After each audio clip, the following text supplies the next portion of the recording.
कर्मण्येवाधिकारस्ते मा फलेषु कदाचन मा कर्मफलहेतुर्भूर्मा ते सङ्गोऽस्त्वकर्मणि। वसुदेवसुतं देवं कंसचाणूरमर्दनं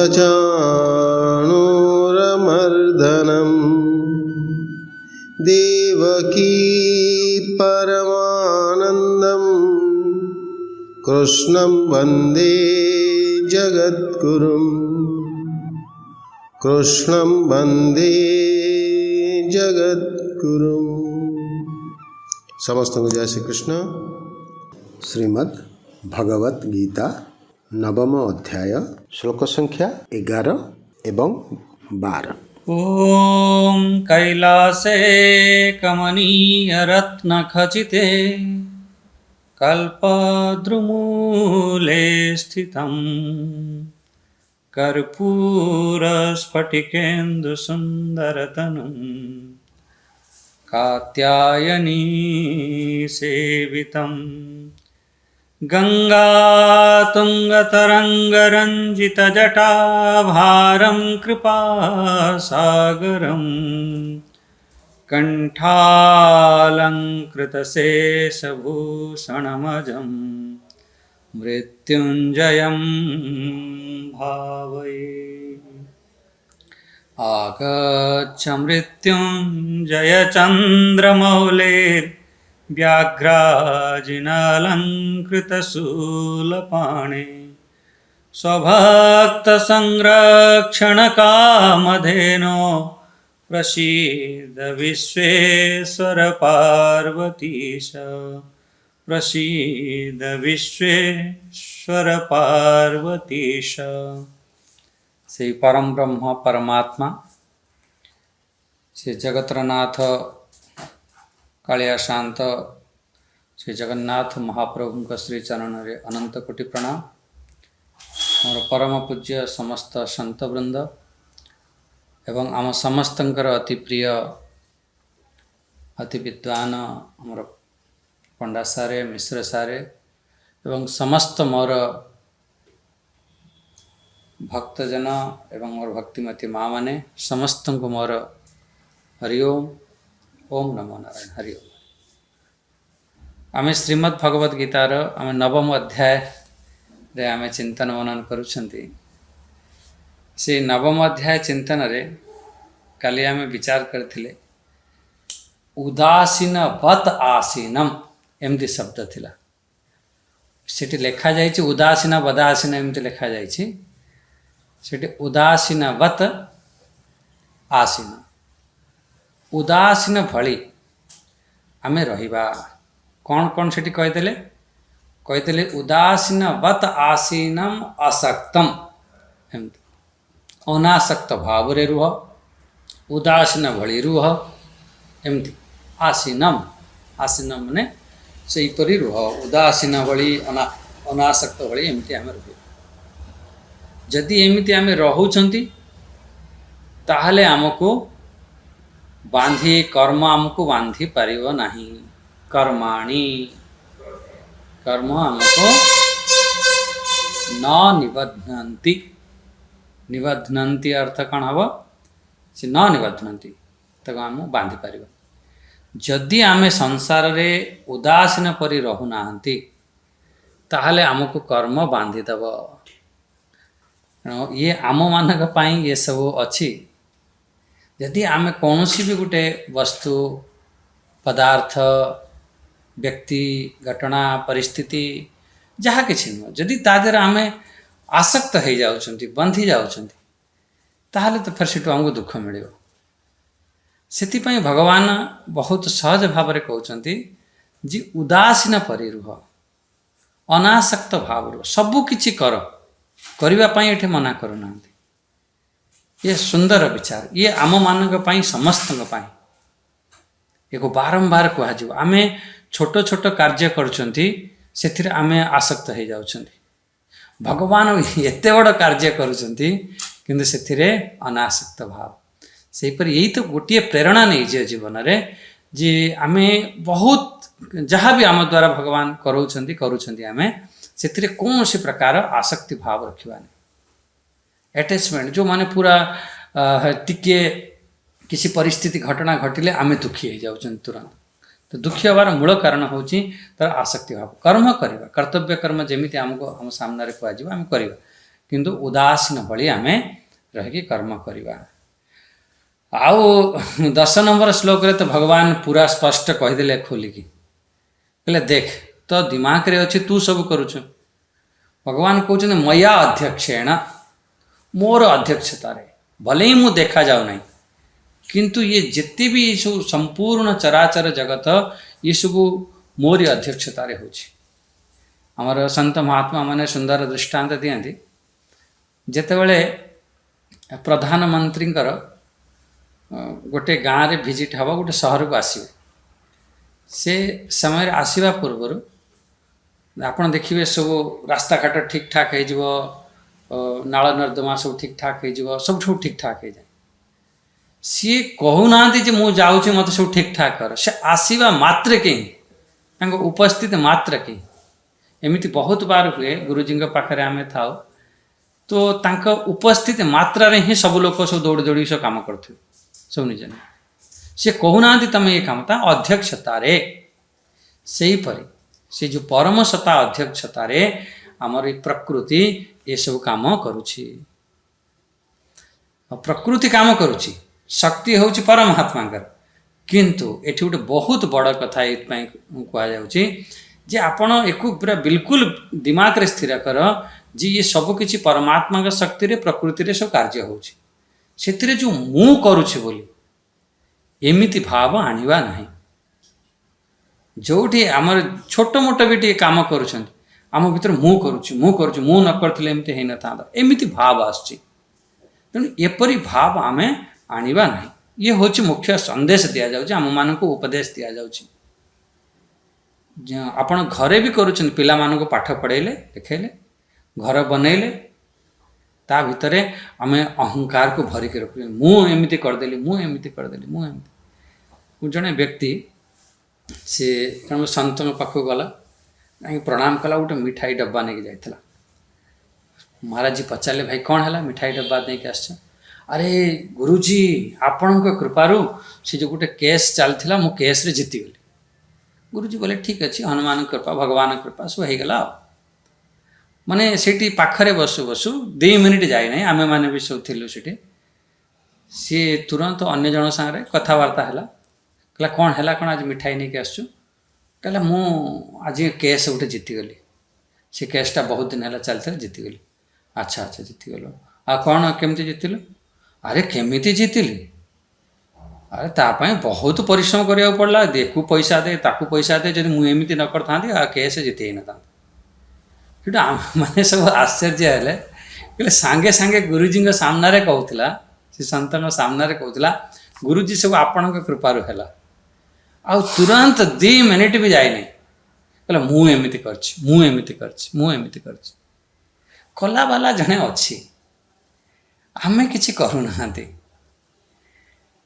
हाँ ठीक अच्छे भगवान आम मान सब निमित्त बनई आम निमित्त मात्र भव सभ्य साची निमित्त बनई कही सबकि मु करुच्ची भगवान पूरा 11 अध्याय तो पूरा कहीदे खोली हे अर्जुन तू जहाँ देखु तू मिछरे खाली तू बाण चलाऊ कला वाला तो निमित्त मात्र तू बन से ये भाव आम आम भितर आसवा दरकार आम गोटे निमित्त मात्र तेबे आम जीवन कल्याण हो जोठी आम भितर आसुची मु करुच्ची मु संभाळुची सेठी आमर असुविधा है ये पूरा स्पष्ट संदेश आम मान दि जाए आमे होचंती ए बगीचार गोटे माली बगीचा अन्य जनकर से बास आमे जी बगीचा को देखभाल करुचंती आम घर हो संसार हो समाज हो परिवार हो साधु संत आश्रम हो ये गोटे बस बगीचा मात्र आमको भगवान चयन करचंती तो माली रूप में रह कि ये बगीचा को काट छांट कर देखभाल कर खाद पानी दे यही तो ये भाव आमको आनिले आम गोटे संस्था करमर ये जो गीता नारायण परिवार अच्छे आम संस्था अच्छे ये भगवान प्रथम तो भगवान के कृपार सब चली ବାସ୍ ଯଦି ସେଠି ଆମର ଅହଙ୍କାର ଆମେ ନେଇ ଆସିବା ଯେ ମୁଁ ଏମିତି ସତ୍ସଙ୍ଗ କରୁଛି ବୋଲି ଚାଲିଛି, ବହୁତ ବଡ଼ ଭଗବାନ ତାକୁ କହିଦେ ମୂଢ଼ ଘୋର ଅଜ୍ଞାନୀ। ଚାଲିବ ଯଦି ଆମେ ଗୋଟେ ପ୍ରୟାସ କରିଛନ୍ତି ଚାଲିବ, ତା ଯେତେ ଦିନ ଚାଲିବାର ଥିବ ଚାଲିବ। ହଁ ଆମେ ପ୍ରୟାସ କରିବା, ଆହୁରି ଆଗକୁ ଉନ୍ନତି କେମିତି ହେବ ତା ପାଇଁ ପ୍ରୟାସ କରିବା। ବିଲକୁଲ ଆମେ ଅଭିମାନ ଆଣିବାନି। ହଁ ଏମିତି ଠିକ୍ ଅଛି। ଆଉ ଆପଣ ସବୁ ବୁଝୁଛନ୍ତି। ତେଣୁ ଇଏ ଅଭିମାନ ଶୂନ୍ୟ ହେଇକି ଆମକୁ କର୍ମ କରିବା ପାଇଁ ମୋଟାମୋଟି ଆପଣ ବିଚାର କରନ୍ତୁ। ଭଗବାନ କହିଦେଲେ, କହିଲେ ଇଏ ସବୁ କିଛି କଲାବାଲା କିଏ? କହିଲେ ଇଏ ସବୁ ମୋରି ଅଧ୍ୟକ୍ଷତାରେ ଇଏ ପ୍ରକୃତି ସବୁ କାମ କରୁଛି। ବାସ୍ ପ୍ରକୃତି ସୁୟତେ ସଚରାଚରମ୍। ସୁୟତେ, ସୁୟତେ ଅର୍ଥ ହେବ ରଚନା କରିବା। ହଁ ଯେଉଁ ରଚନା କଲା ବାଲା କିଏ, କ'ଣ ରଚନା କରୁଛି? ଭଗବାନ କହୁଛନ୍ତି ମୋରି ଅଧ୍ୟକ୍ଷତାରେ ସେ ପ୍ରକୃତି, ପ୍ରକୃତି ସୁୟତେ ସଚରାଚରମ୍। ଖାଲି ଚରମ ଶବ୍ଦ ନାହିଁ କି ଅଚରମ ଶବ୍ଦ ନାହିଁ, ମାନେ ଦୁଇଟି।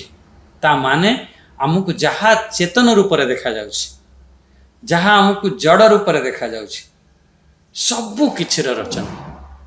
ଏ ନଦୀ ନାଳ ପାହାଡ଼ ପର୍ବତ ଇଏ ସବୁ କିଛି ଆପଣ ସବୁ ଜାଣିଛନ୍ତି। ଏକୁ ଆମେ ଖୁବ୍ ବିଚାର କରିଛନ୍ତି କେମିତି ସବୁ ସୃଷ୍ଟି ହେଲା। ପଞ୍ଚ ସୂକ୍ଷ୍ମ ରୂପରେ ପଞ୍ଚତନ ମାତ୍ରା, ଫେରେ ତା ଭିତରେ ଇନ୍ଦ୍ରିୟ ଆଦି ପ୍ରାଣ ଆଦି ଏସବୁ ଏମିତି ସୃଷ୍ଟି ହେଲା। ଯାହା ବି କିଛି ତୁମକୁ ସୃଷ୍ଟି ଦେଖାଯାଉଛି, ଅନନ୍ତ ବ୍ରହ୍ମାଣ୍ଡ ତୁମକୁ ଦେଖାଯାଉଛି। ଏସବୁ ଅନନ୍ତ ବ୍ରହ୍ମାଣ୍ଡ ସେ ପ୍ରକୃତି ମାଧ୍ୟମରେ ସବୁ ରଚନା। କିନ୍ତୁ ଭଗବାନ କହୁଛନ୍ତି ଇଏ ମୋ ଅଧ୍ୟକ୍ଷତା, ମୋର ସ୍ଥିତି ମାତ୍ରରେ ଏସବୁ ଚାଲିଛି। ଚଲ ଠିକ୍ ଅଛି। ଆଉ ଆଗେ ଗୋଟେ ଶ୍ଲୋକ ଆମେ ପଢ଼ି ନେବା, 11 ନମ୍ବର ଶ୍ଲୋକ ପଢ଼ି ନେବା। ओम श्री परमात्मने नमः। अथ नवमो अध्याय। श्री भगवानुवाच अवजानन्ति मां मूढा मानुषीं तनुमाश्रितं परं भावमजानन्तो मम भूतमहेश्वरम। एठी भगवान गोटे सहज भाव कहले अवजानन्ति मां मूढ़ा। जो माने मूढ़ व्यक्ति माने अज्ञानी माने तांक कथा एठी कहउछन। अज्ञानी माने मते सी जानी नाहंती। कौन आपण को जानी नाहंती? कहले सी अवजानन्ति मां मूढ़ा, मते जानी नाहंती जे मु किए। प्रकृत रे भगवान किए आमे ताको अनुभव करि पारना, जानी पारना। कौन पाई आमे जानी पारना? भगवान तो अध्यक्षतार सब करूचंदी, चराचर जगत रे सब अछंती। भगवान भी हमर तैत्रीय ब्राह्मण रे आसीबो यो असाध्यक्ष परमे व्योमन परमे व्योमन एमती करके आसीबो। गोटे मंत्र अछि सेठी भगवान एठी कहते जी मोरी माने ये जो जगत होची मु साक्षी रूप रे चेतन रूप रे ये प्रत्येक हृदय रे मो विराजमान अछि। हृदय आकाश रे मो अछि। आउ समस्तंकर मो अध्यक्ष माने चेतन रूप अछि। तांक छडा अन्य किछि नाही एमिति आसी। अच्छा जदि भगवान सबु जगह रे अछंती फिर भगवान को आमे दर्शन कोन पई करि पारना? कौन पाई आमे जानी पारु नांती? तार मूल होची भगवान को एत पाई आमे जानी पारु नांती जे आमे आम भितरे अज्ञानता अछि। अज्ञानता कारणरू अविवेकिता कारणरू आमे सी परम तत्व को, से परम सत्ता को आमे जानी पारु नांती। सेति पाई कहै अवजानन्ति। कौन पाई जानी पारु ना? कौन पाई कि आम भितरे अज्ञानता अछि। अविद्या कारण, अज्ञान कारण आम जानी पारते ना। तेल ये मोटामोटी आमको विचार कौन कले जे कौन पाई आम जानी पारती? अज्ञाने नावृतम ज्ञानम तेन मुह्यंती जानतव। ये जो मनुष्य माने ये माने अज्ञान कारण, अज्ञान आवृत हो कारण जानी पार। भगवान ये श्लोक रे ये स्पष्ट रूप से कहीदेले ये परिवर्तन होची ये प्रकृतिर से चेतन सत्तार कौन परिवर्तन ना है से आत्मसत्तार आत्मा ब्रह्म कौन परिवर्तन ना आमर ये जो शरीर अच्छी विचार करके देखो ये सब परिवर्तन हो किंतु या भीतर गोटे चेतन सत्ता अच्छी गोटे आत्मतत्व अच्छी थार कौन परिवर्तन ना ना तार के परिवर्तन हम चाहे जेते तुम शरीर बदली जाऊँगी जहाँ भी हो अनुभव कर जान सी अध्यक्ष रूप से अच्छी सी एक रस रही था बस आम यपरी अनुभव करवा भगवान ये श्लोक रे से जो परम सत्ता को समस्ते जापारती ना जो मैंने गीता पढ़े टे विचार करुँच चिंतन मनन करुँच साधना करुँच ही प्रकृत में जापारे ये कौन कहीदे स्पष्ट रूप देखु मूढ़ा शब्द ये प्रयोग कले मूढ़ माने अज्ञानी माने सी मूर्ख माने एमती भी कहीपर मूर्ख लोक माने अज्ञानी माने कौन से माने जो माने घोर संसारी अच्छा बस ये संसार रे फसिक रही संसार ही सबकि बस से माने सब मोर जो संपूर्ण प्राणी भितर जो मुझे महान ईश्वर मम भूत महेश्वरम मम भूत महेश्वरम मु संपूर्ण प्राणी भितर मुझे महेश्वर रूप में विराजमान अच्छे से जो श्रेष्ठ भाव को से परम भावम से श्रेष्ठ भाव को से जानी पारुना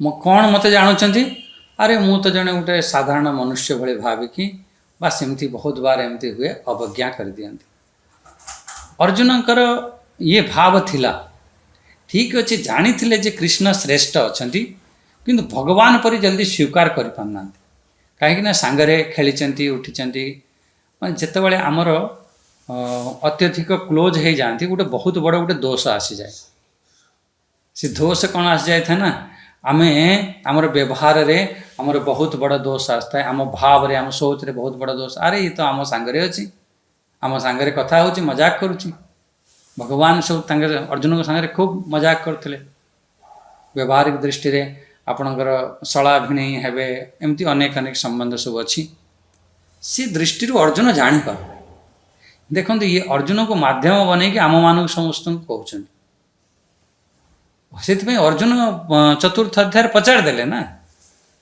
कहले तमें कौच ये ज्ञान को मुझे सूर्य को देती अरे भाई तुम्हें ये ज्ञान सूर्य को केमी देल माने अर्जुन गोटे साधारण जमी तार निजर जन्म अच्छी साधारण लोक मानकर जमी जन्म अच्छी से भाई अर्जुन मानुची अर्जुन कहूँ केमी तमें केमी कौच जे तमें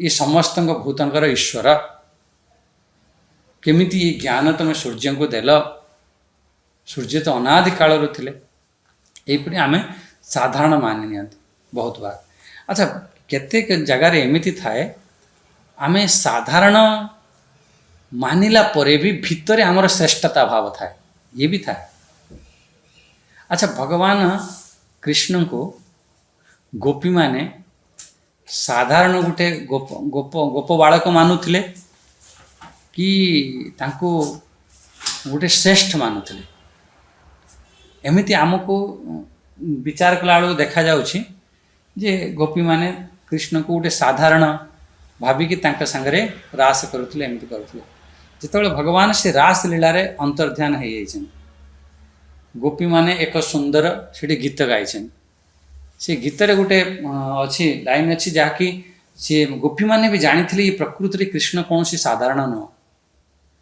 कृष्ण कौन सी ये गोपीर बालक नुह ये जशोदार बालक नुह न खलु गोपिका नंदनो भवान अखिल देहिनाम अंतरात्मदृ न खलु गोपिका नंदनो भवान ये कौन सी जशोदार पुत्र नुह सी अखिल देहिनाम अंतरात्म दृक् सी समस्त हृदय से विराजमान अच्छे समस्त अंतर्जामी रूप से विराजमान अच्छे मैंने ता माने विचार करंतु बहुत बार एमती आम व्यवहार आमको देखा जाए जे आम गोटे साधारण व्यवहार करती किंतु ता भितर आमर थाए जे प्रकृत में आम अनुभव करता ଯେ सी प्रकृତରେ କିଏ ସେ ଏକରେ ମାନେ ଆମକୁ ସ୍ପଷ୍ଟ ରୂପରେ ଇଏ ଅନୁଭବ କର ଆମର ଭଗବାନ ସ୍ୱୟଂ ସଗୁଣ ରୂପରେ ତ ଅର୍ଜୁନଙ୍କ ସାମ୍ନାରେ ଛିଡ଼ା ହେଇଛନ୍ତି ଉପଦେଶ ଦେଉଛନ୍ତି ଆଉ ନିର୍ଗୁଣ ନିରାକାର ରୂପରେ ସେ କଣ କଣରେ ବି ସେଇ ଏକ ତତ୍ତ୍ୱ ଏମିତି ତୁମେ ଅନୁଭବ କର ଏମିତି ଅନୁଭବ କରିପାରନ୍ତି ନାହିଁ କେଉଁମାନେ କରିପାରନ୍ତି ନାହିଁ ଭଗବାନ କହୁଛନ୍ତି ଅବଜାନନ୍ତି ହଁ ଏଠି ଅବଜାନନ୍ତି ଅବଜ୍ଞାମ ପରିଭବମ କୁର୍वନ୍ତି ସେଇମାନେ ସବୁ ଅବଜ୍ଞା କରନ୍ତି କେଉଁମାନେ କହିଲେ ମୂଢ଼ା जो अविवेकी जन एठी मूढ़ा शब्दर अर्थ अविवेकी जहाँ के पाखरे विचार करिवार शक्ति नहीं विवेक शक्ति नहीं से माने प्रकृत रे जानी पारंती नहीं से भगवान किए कहीं कहले मानुषिम तनुम एमती शब्द प्रयोग कर मानुषिम तनु ये जो मनुष्य संबंधी ये देह एमिति से भावती जो मूढ़ अविवेकी लोक माने ये सबू लोकर पूरा ब्रह्मांडर सी होचंती महान ईश्वर होचंती सी जो परम भाव को सी परम सत्ता को एमिति कह दिया आमर स्वयं निजर आत्मरूप परमात्मा समस्त प्राणीकर सी महेश्वर सर्प व्यापक से आकाश भली आकाश ठारू भी से सूक्ष्म भाव रे व्यापक अच्छा ये कण कण जी मो सामने ठिया है सी आकाश भली भी व्याप्त ताको आम केमिति अनुभव करी आम सामने जी अच्छी आकाश पर व्याप्त केमी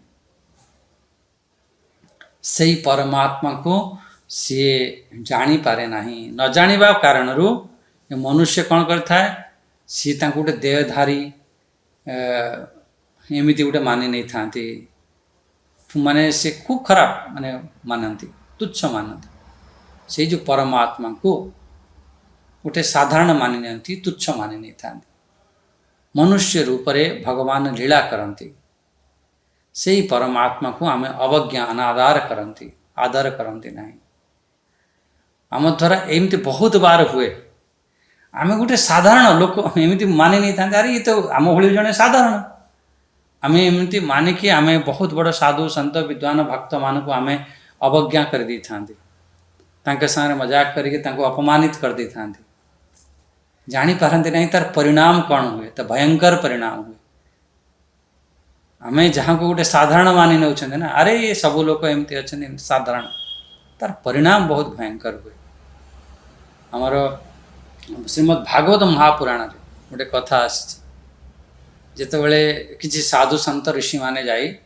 गोटे गछ मूल सब बस गाँव में एमती भिक्षा मागुंट सब गाँव जो पुराणा पुराणा लोक मैंने अच्छा बहुत सम्मान कर किए भोजन पानी दौरान आ सेठी गोटे युव समाज था जो टोका मैंने थे सब युव समाज से माने कहले ये बाबा साबा सब कौन आसिक ये सब बस सब बढ़िया बढ़िया खाऊँ कर आसी तांकरी भितर जन को जे देखापी ठीक ठाक थिला ताकू गोटे स्त्री वेश बनईदेले स्त्री वेश बनई देकी पेटर लुगा फुगा किसी बांधिदेले कहले साधु सन्त पाक नहीं गले कहले देखिए बाबा मान टे टेस्ट करिया परीक्षा करिया नहीं जाई पचारे महाराज देख ये आमर बहु गर्भवती अच्छी यार पुआ हम कि झील हम साधु सन्त कहले अरे ये एते माने सब यहीपरि कर अभिशाप देते जा जहाँ भी हम तुम्हें वंश को नाश कर तुम्हें भगवान पुत्र है कि तांकरी वंशज है यहीपरि भाव में तुम्हें साधु सन्त संगे मजाक उड़ाऊ से जाम्बवंती पुत्र सांब थे देखापी अति सुंदर थे माने एते भितर थिला जे आम बापा आम दादा सब बहुत शक्तिशाली अच्छा बहुत बड़ पदरे अच्छा आमको किए कौन कर तेणु एपरी दृष्टि नहीं कि से अपमानित कर दियंती ये पुराण कथा नु ये आजिका समाज रे कथा जन जी गोटे मंत्री पदरे अच्छी कि कौन से गोटे बड़ अधिकारी पदरे अच्छी तांको पुओ माने मानती ना एमती गाड़ी चलेबे 2 4 10 को मारी मुड़ देते ଏମିତି ମାନିବେ, ଯେତେବେଳେ ଯାହା ଚାହିଁବେ ସେତେବେଳେ କରିଦେବେ। କିନ୍ତୁ ତାର ପରିଣାମ ବହୁତ ଭୟଙ୍କର ହେଇଥାଏ, ବହୁତ ଭୟଙ୍କର ପରିଣାମ ହେଇଥାଏ। ଯେମିତି ଏମାନଙ୍କୁ ଅଭିଶାପ ମିଳିଲା, ଯାହା ତୁମର ବଂଶ ନାଶ ହେବ। ତାପରେ ଯାଇକି ଦେଖିଲା ବେଳକୁ ଗୋଟେ ଲୁହା ଟୁକୁଡ଼ା ବାହାରିଲା। ଆରେ ଭାଇ ଠିକ୍ ହେଲା, ଭୁଲ ବି କରିଦେଲ, ଭୁଲ ହେଇଗଲା ତୁମ ଦ୍ୱାରା। ଭଗବାନଙ୍କ ପାଖରେ ଯାଇ କହିଥାନ୍ତା।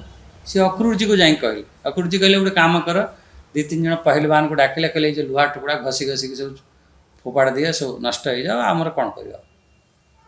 ସେହି ଯେଉଁ ଘଷି ଘଷି ଯେତେବେଳେ ଚୂରା ବନିଗଲା, ସେ ଐରେକା ନାମକ ଘାସ ବନିଲା। ପ୍ରଭାସ କ୍ଷେତ୍ରରେ ଯାଇକି ସେଠି ସବୁ ଲାଗିଥିଲା। ଯେତେବେଳେ ଏସବୁ ଲଢ଼ାଇ କଲେ ନା, ସେଇ ଘାସକୁ ଉପାଡ଼ିକି ପିଟାବଡ଼ା କରିଥିଲେ, ସେଇଥିରେ ମରିଥିଲେ ସବୁ। ଆଉ ଯେଉଁ ଗୋଟେ ଛୋଟ ଟୁକୁଡ଼ା ଗୋଟେ ଥିଲା, ଆଉ ତାକୁ ସେ ଜରା ନାମକ ଯେଉଁ ବ୍ୟାଧ ଥିଲା, ଶବର ଥିଲା, ତାପରେ ସିଏ ତାଙ୍କ ବାଣରେ ଲଗାଇ ଦେଇଥିଲେ, ଭଗବାନ କୃଷ୍ଣଙ୍କୁ ମାରିଥିଲେ। ଏମିତି ହେଲା। ତ ଏଠି ମୋର କହିବାର ଉଦ୍ଦେଶ୍ୟ ହେଲା, ଆମେ ବହୁତ ବାର ଏମିତି ଥାଏ, ଆମେ ଜାଣିପାରନ୍ତି ନାହିଁ, ଶ୍ରେଷ୍ଠ ଲୋକକୁ ଜାଣିପାରନ୍ତି ନାହିଁ। ଏମିତି ବହୁତ ସାଧୁ ସନ୍ଥ ଥିବେ, ସିଏ ତୁମକୁ ଦେଖାଯାଉଥିବ ପାଗଳ ପରି, ତୁମକୁ ଦେଖାଯାଉଥିବ ବାଚାଳ ପରି। ଜଣେ ସାଧୁ ମୋ ସାଙ୍ଗରେ ଥିଲେ, ଆମେ ଆସୁଥିଲେ, ଆସୁ କହିଲେ ଆରେ ଇଏ ଗୋଟେ ପାଗଳ ଚାଲିଛି ନା କ'ଣ। କିନ୍ତୁ ସେ ମହାନ ବିଦ୍ୱାନ ଥିଲେ, ମହାନ ଜ୍ଞାନୀ ଥିଲେ। ଏମିତି ଆମେ ସହଜ ଭାବରେ ଆମେ ଜାଣିପାରନ୍ତି ନାହିଁ, ତାଙ୍କୁ ଜାଣିପାରନ୍ତି ନାହିଁ। ତାଙ୍କୁ ଏମିତି ଯେମିତି ଆମେ ଅଜ୍ଞାନତା କାରଣରୁ ତାଙ୍କ ସାଙ୍ଗରେ ଆମେ ଠିକ୍ ଭାବରେ ମିଶି ନାହାନ୍ତି, ଜାଣିନାହାନ୍ତି। ଅଜ୍ଞାନତା କାରଣରୁ ଗୋଟେ ମହାନ ବିଦ୍ୱାନ ଶ୍ରେଷ୍ଠ ସାଧୁ, ତାଙ୍କୁ ଆମେ ପାଗଳ ପରି ମାନନ୍ତି। ଏମିତି ରାମକୃଷ୍ଣ ପରମହଂସଜୀଙ୍କ ପାଖକୁ ଜଣେ ଆସିଲେ, କହିଲେ ସ୍ୱାମୀଜୀ ମୋତେ ବ୍ରହ୍ମ ବିଦ୍ୟା ଦରକାର, ଆତ୍ମବିଦ୍ୟା ଦରକାର, ଆତ୍ମ ସାକ୍ଷାତକାର କରିବା ପାଇଁ ଚାହୁଁଛି। ରାମକୃଷ୍ଣ ପରମହଂସ କହିଲେ ଦେଖ ଭାଇ, ମୁଁ ତ ମୋ କାଳୀ ମାତାର ଉପାସନା କରୁଛି, ମୋର ଏଇ କାଳୀ ମାତା ଉପାସନା କରୁଛି, ଠିକ୍ ଅଛି, ମୋ ପାଖରେ ଏତେ ସମୟ ବି ନାହିଁ। କହିଲେ ନା ମୁଁ ଆପଣଙ୍କ ପାଖରୁ ସେ ବ୍ରହ୍ମ ବିଦ୍ୟା ନେବି। ସେଠୁ ଲାଷ୍ଟରେ କହିଲେ ଆଚ୍ଛା ହଉ ଠିକ୍ ଅଛି ବସ୍। ତାର ଏତେ ଆଗ୍ରହ, ଏତେ ବଡ଼ ଜିଜ୍ଞାସୁ ଥିଲା। କିଛି ସମୟ ପରେ ସେଠି ଗୋଟେ ଭୋଜି ହେଉଥିଲା, ଭଣ୍ଡାରା ଚାଲିଥିଲା। ସେହି ସମୟରେ ଜଣେ ପାଗଳ ଆସିଲା, ଆସିକି ବସି ଯାଇଥିଲା, ତାକୁ ଉଠେଇ ଦେଲେ। କହିଲେ ଏଠି ବସିବନି, ଏଠି ସବୁ ବ୍ରାହ୍ମଣମାନେ ବସିକି ଖାଇବେ କରିବେ। ତାକୁ ଉଠେଇ ଦେଲେ। ବ୍ରାହ୍ମଣ ଖାଇ ଗଲା ପରେ ଯାହା ପଡ଼ିଥିଲା ସେଇକୁ ଏଟା ଖାଇ ଦେଇକି ମସ୍ତିରେ ଯାଉଥିଲା। ସେହି ସମୟ ରାମକୃଷ୍ଣ ପରମହଂସ କହିଛନ୍ତି ତୋତେ ବ୍ରହ୍ମଜ୍ଞାନ ଦରକାର ନା? କହିଲା ହଁ। କହିଲା ଏଇ ଯେଉଁ ଦେଖୁଛୁ ନା, ଏ ସାମ୍ନାରେ ଯାଉଛି, ତାକୁ ସେଇଠୁ ବ୍ରହ୍ମଜ୍ଞାନ। ଆରେ ସେ ପାଗଳଟା ସେ ତ ଅଇଁଠା ଖାଉଥିଲା। କହିଲା ଆରେ ତୁ ଯା, ଦୌଡ଼ିକି ଯା। ଦୌଡ଼ିକି ଗଲା, ସେ ତାର ଦୌଡ଼ୁଛି, ପଥର ପକାଉଛି। ଆଉ ତାଙ୍କ ରାମକୃଷ୍ଣ ପରମହଂସଙ୍କ ପ୍ରତି ତାଙ୍କ ଶ୍ରଦ୍ଧା ଥିଲା, ସେଥିପାଇଁ ଦୌଡ଼ିକି ଯାଇକି ତାଙ୍କ ଗୋଡ଼ ତଳେ ପଡ଼ିଗଲା। କହିଲା ମୋତେ ବ୍ରହ୍ମଜ୍ଞାନ, ଆତ୍ମଜ୍ଞାନ ଦରକାର। ଆଉ ସେ ମହାଜ୍ଞାନୀ ଥିଲେ। ଏମିତି ବି ବିଷାଦ ବର୍ଣ୍ଣନା ଅଛି। ତେଣୁ ମୋର କହିବାର କଥା, ଆମେ ବହୁତ ବାର ଏମିତି ହୁଏ, ଆମେ ଶ୍ରେଷ୍ଠ ଲୋକଙ୍କୁ ଜାଣିପାରନ୍ତି ନାହିଁ। ଆମେ ଭାବନ୍ତି ଯେମିତି ସମାଜରେ ସବୁ ସାଧାରଣ ଅଛନ୍ତି ସେମିତି।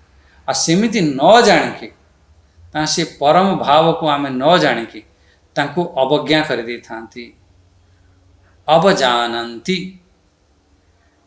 ତାଙ୍କୁ ନ ଜାଣିକି ତାଙ୍କୁ ଆମେ କ'ଣ କରିଥାନ୍ତି? ଅବଜ୍ଞା କରିଦେଇଥାନ୍ତି। ତାଙ୍କୁ ଗୋଟେ ଆମେ ସାଧାରଣ ମନୁଷ୍ୟ, ସମସ୍ତେ ଯେମିତି ଅଛନ୍ତି ସେମିତି ଆମେ ମାନି ନେଇଥାନ୍ତି। ସେଥିପାଇଁ ବହୁତ ଆମେ ସାବଧାନ ରହିବା। କାହାକୁ ଆମେ ଅନାଦାର, ସାଧାରଣ ନୁହେଁ। ବହୁତ ଲୋକ ଥାଆନ୍ତି, ଆପଣ ଚିତ୍ରକୂଟ ଜଙ୍ଗଲରେ ଯିବେ, ସେଠି ଯିବେ, ଆପଣଙ୍କୁ ଦେଖାଯାଉଥିବ ସେ ପାଗଳଙ୍କ ପରି ସବୁ ବସିଥିବେ କରିଥିବେ। ଯଦି ତାଙ୍କ ପାଖରେ ରହିବ, ବସିବ, ତାଙ୍କୁ ଦେଖିବ, ତାପରେ ଅନୁଭବ କରିବ। ଏମିତି ବଦ୍ରିନାଥ, କେଦାରନାଥରେ, ହିମାଳୟ ପାହାଡ଼ରେ ବହୁତ ଲୋକ ଏମିତି, ବହୁତ ସାଧୁ ସନ୍ଥ ଅଛନ୍ତି। ସେମାନେ ସବୁ ସାଧାରଣ ପରି ଦେଖାଯାଆନ୍ତି, ଆଉ କିନ୍ତୁ ସେ ସାଧାରଣ ନଥାନ୍ତି। ସେଥିପାଇଁ ତାଙ୍କର ମାନନ୍ତି ନାହିଁ। ଏମିତି ଗୋଟେ କଥା ମନେ ପଡ଼ିଲା, ଆମର ଏଇ ଯେଉଁ ଅଯୋଧ୍ୟାରେ ରାମ ମନ୍ଦିର ପାଇଁ କେସ୍ ଚାଲିଥିଲା। କହିଲେ ଆରେ ରାମ ସେ ଭଗବାନ ନୁହନ୍ତି, ସେ କ'ଣ ଗୋଟେ, ସେ ରାମ ନଥିଲେ, ଗୋଟେ କାଳ୍ପନିକ। ଏମିତି ରାମ କେହି ନଥିଲେ। ଏମିତି କୋର୍ଟରେ ପେସ୍, ଯେଉଁ ବିପକ୍ଷ ପାର୍ଟି ଥିଲା, ଏମିତି ପେସ୍ କରୁଥିଲା। ଏସବୁ ଗପ ଲେଖାଯାଇଛି, ଗୋଟେ ଲେଖାଯାଇଛି। ତାପରେ କ'ଣ ହେଲା, से समय कोर्ट रे छुट्टी हो गला 2-4 दिन पे से की छुट्टी थिला से रामनवमी छुट्टी थिला बताओ जो राम को तमे काल्पनिक कहूच राम नथिला बोली कहूच आउ तारी जन्म रे तम कोर्ट बंद थिला छुट्टी थिला एमिति भी बहुत बार हुए आम तर्क माध्यम रे कि कौन सी एमती आग्रह कर दी थांती आम मानती ना कि जा फल आम से मैंने भगवान से स्पष्ट रूप से कहते बहुत लोग एमती ठीक भाव में जानी पारते ना एमती परमात्मा भाव को से मैंने जानी साधारण मनुष्य शरीर धारी को भगवान एमती कही था बहुत बार आमर ये भगवान को कौन कहते अरे ये तो गोटे साधारण मनुष्य थिला ठीक अच्छी ये कौन सी साधना करके जोग रे युक्त हो जाती शुणाई अरे आपण ये देखुना जो आम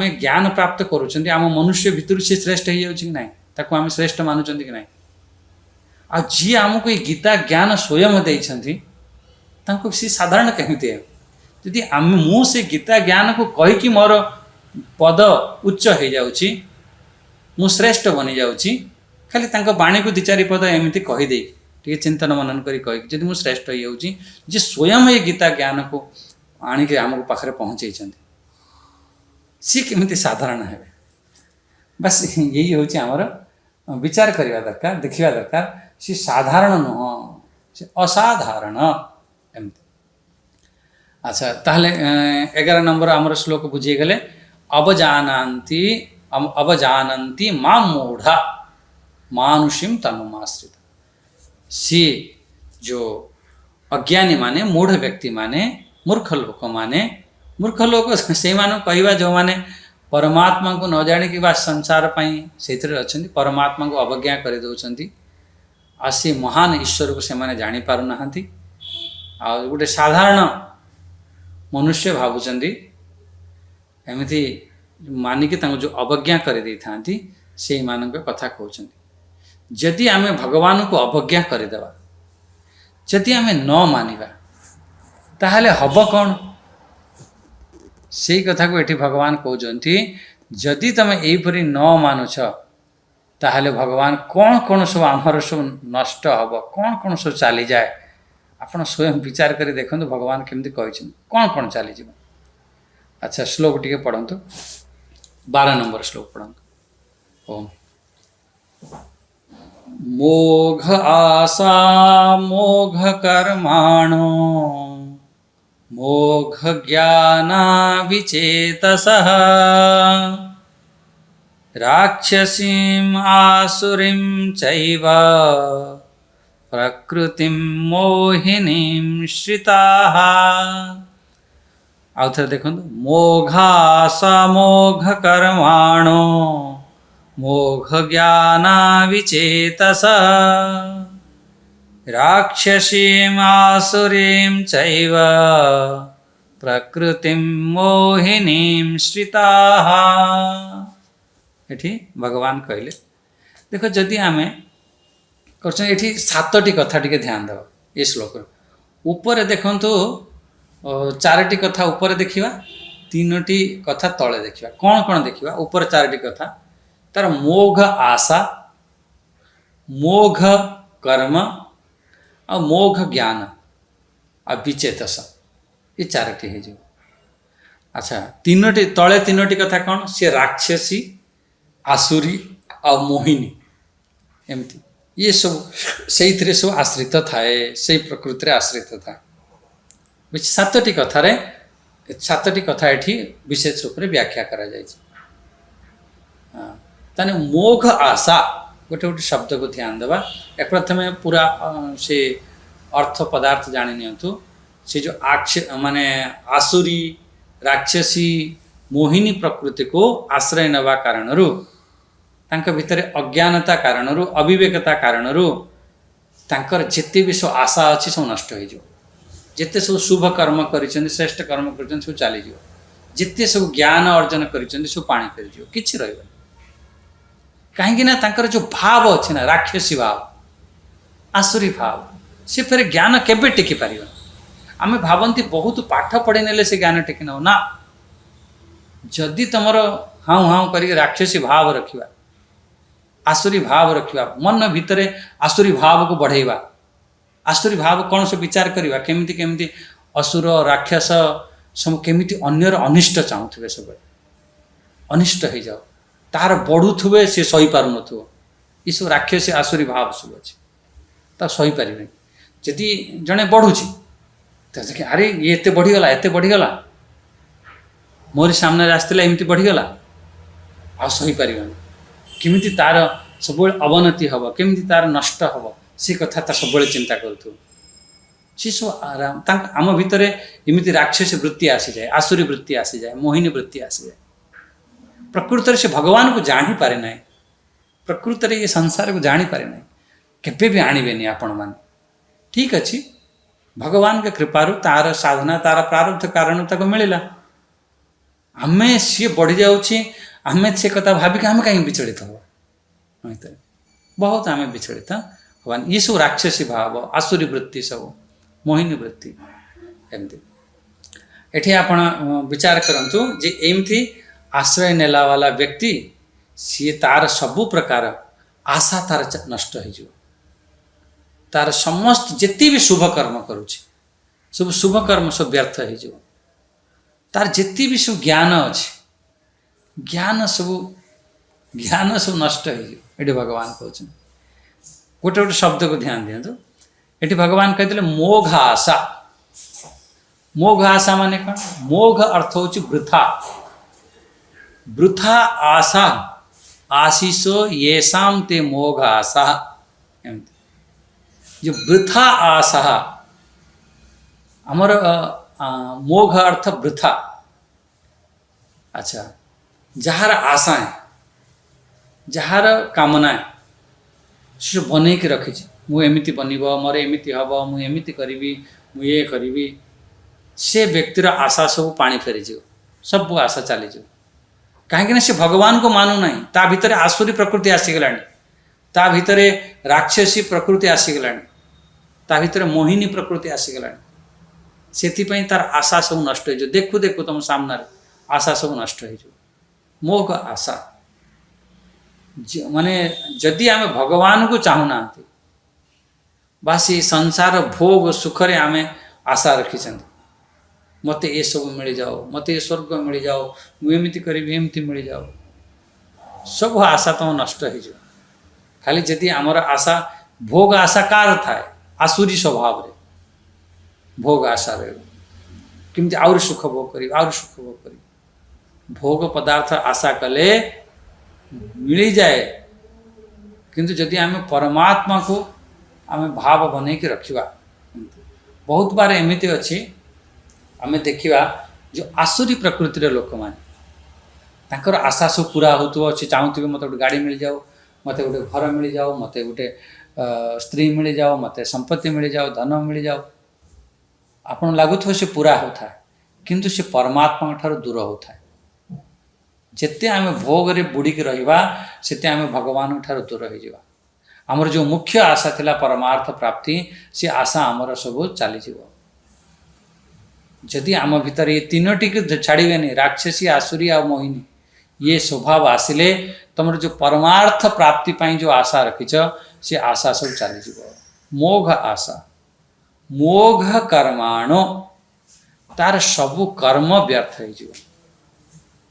मोघ कर्माण ये मोघ कर्माण अर्थ कहते जो अग्निहोत्र आदि जो अनुष्ठान सब करचंती जहाँ भी किसी आम साधना कर भजन कर गीता पढ़ी सो जहाँ जहाँ सब कर्म कर बढ़िया बढ़िया कर्म कर ये कर्म सब धीरे धीरे धीरे धीरे सब नष्ट हो सब व्यर्थ हो मोघ कर्म ता सब कर्म व्यर्थ हो जहाँ किसी से भजन करिछि कि जहाँ ता भीतर चिंतन मनन करुछि से सब तार सब नष्ट हो यहीपरि आमे माने कहती मु बहुत भल काम करिछि मु तो एते पूजा पाठ करुछि मु एते गीता पढ़ुछि मते कहीं एते कष्ट मिलुछि ता माने आमे जो कर्म करुछंती सेतिरे हमर ठीक भाव भाव ना जदि भाव ठीक ना ताहले फेर से कर्म सब नष्ट हो जाए सकाम रूप से कर्म करि भावी ये कर्म कले सब मिल जाओ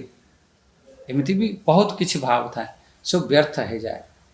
सबु जगार भगवान को अनुभव कर करके कर्म कर, तार कर्म फेर व्यर्थ हम नहीं, निष्फल हम नहीं। जदि आम सब जगार एक परमात्मा एक सत्ता सब जगार अच्छे। अच्छा, तृतीय कथा भगवान कौन कहीदे, जे मोघ ज्ञान, से जो मोघ ज्ञानी जो निष्फल ज्ञान वाला हो जाए ता ज्ञान कौन से फलीभूत हम ना, तार ज्ञान निष्फल हो व्यर्थ हो, कहीं से भगवान को कुछ मानु ना। जो पूर्व श्लोक को टे मन रखा पड़ो, कौन पाई तार सब ज्ञान नष्ट हो जाऊँगी, कौन पाई ता कर्म नष्ट हो, आशा सब नष्ट हो, कहीं ये भगवान को मानु ना, सी जानी पारे ना भगवान। जी परमात्मा को ठीक भाव में न जानी न अनुभव कर तार सब सब नष्ट हो जाए। जे जिते पाठ पढ़ी था तार ज्ञान सब व्यर्थ हुए। अच्छा, आपण ये सब बुझिले माने कौन कौन सब नष्ट। हाँ, आउ गोटे शब्द ध्यान दियंतु, आउ गोटे विचेतसः एमती शब्द कही विचेतस।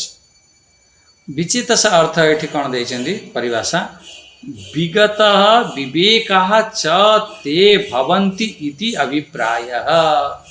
ये विचेतस अर्थ दे जी तार माने विगत विवेक विवेकहीन हो जाए ता भीतर से जानी पारे न था कौन प्रकृत रे नित्य कौन अनित्य कौन, ये बोध ही न था। कौन आम पाई कर्तव्य कौन कौन अकर्तव्य कौन सी तो जानी पार न था। को काम आम पाई श्रेष्ठ मुक्त आड़ को नहीं चलो, को काम आमको निकृष्ट बंधन आड़ को नहीं चलो, ताकू सी जानी पार नहीं। अविवेकी लोक एठारे ऊपर आमर चारोटी कथा ये कही, जी भगवान को न माने, भगवान को गोटे साधारण लोक जी मानिला, सी भगवान ये कथा ये गीताजी अनुसार कहले सी जहाँ कि तार आशा थी, जहाँ से किसी कर्म करुव, जहाँ से किसी ज्ञान प्राप्त कर, जहाँ भी ता पाखे विवेक थी सब व्यर्थ हो जाए, सब नष्ट हो जाए, सब चली जाए। कम से कम भगवान को स्वीकार कर, मान परमात्मा अच्छी, परम शक्ति अच्छी, परम सत्ता अच्छी, से जगतर ईश्वर कण कण विराजमान अच्छी।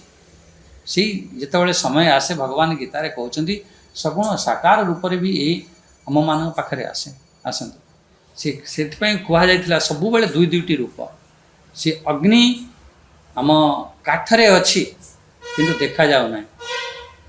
आ जितेबाला कौन से कारणवशत जो अग्नि हेटी जलिला सेतेबेले कौन हुए, सी अग्नि जो जलिला से प्रकट हो गला, आकार गोटे हो गला तार।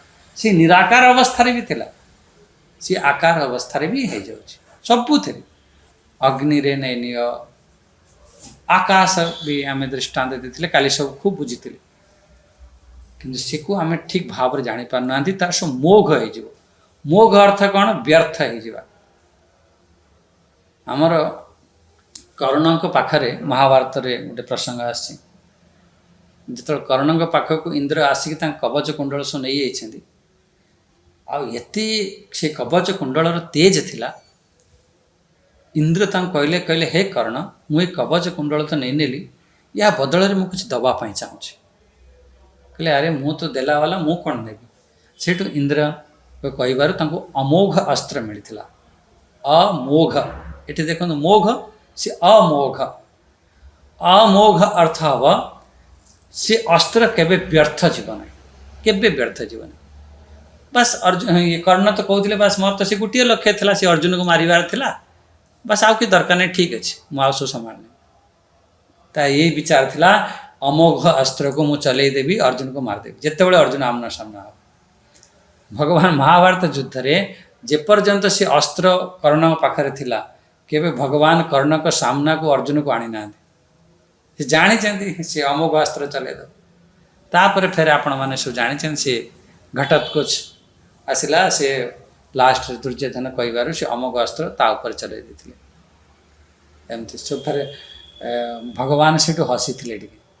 भीम रागी जाइला, कहला अरे मो पुओ मरीगला एपट्रे, आउ तुम हसुच, ସେଠି କହିଲା ହଁ ଆଜି ଅର୍ଜୁନର ମୃତ୍ୟୁ ଟଳିଗଲା ଏମିତି।